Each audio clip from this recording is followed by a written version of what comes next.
आपण पाहत आहात सत्याची बाजू मांडणारं हक्काचं न्यूज चॅनल M24 तास।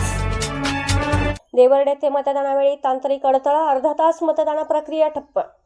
देवर्डे जिल्हा परिषद आणि पंचायत समितीसाठी आज सर्वत्र मतदान प्रक्रिया पार पडत असताना चिकुर्डे जिल्हा परिषद मतदारसंघातील देवर्डेतील मराठी शाळेत तांत्रिक बिघाडामुळे काही काळ तणाव निर्माण झाला होता। येथील मतदान केंद्रावर ट्रायल मॉक पोल दरम्यान मतदान यंत्र अचानक बंद पडल्याने खळबळ उडाली। आज सकाळी मतदानाला सुरुवात होण्यापूर्वी प्रशासकीय नियमानुसार उमेदवारांच्या प्रतिनिधींसमोर मतदान यंत्रांची चाचणी घेतली जाते। देवर्डेतील जिल्हा परिषद मराठी शाळेतील केंद्रावर ही प्रक्रिया सुरू असतानाच मशीनमध्ये तांत्रिक बिघाड झाला आणि यंत्र बंद पडले।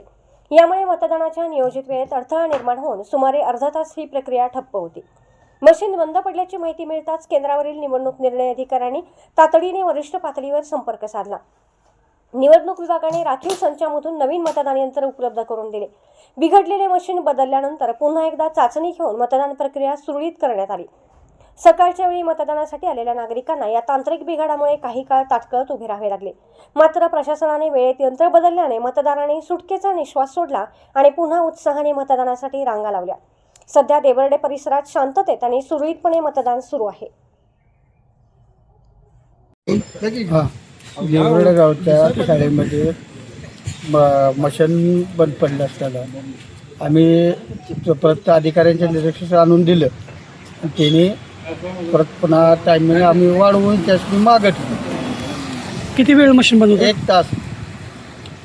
सुरुवातीलाच मशीन बंद पडलं? सुरुवातीलाच 1 तास बंद पडलं होतं।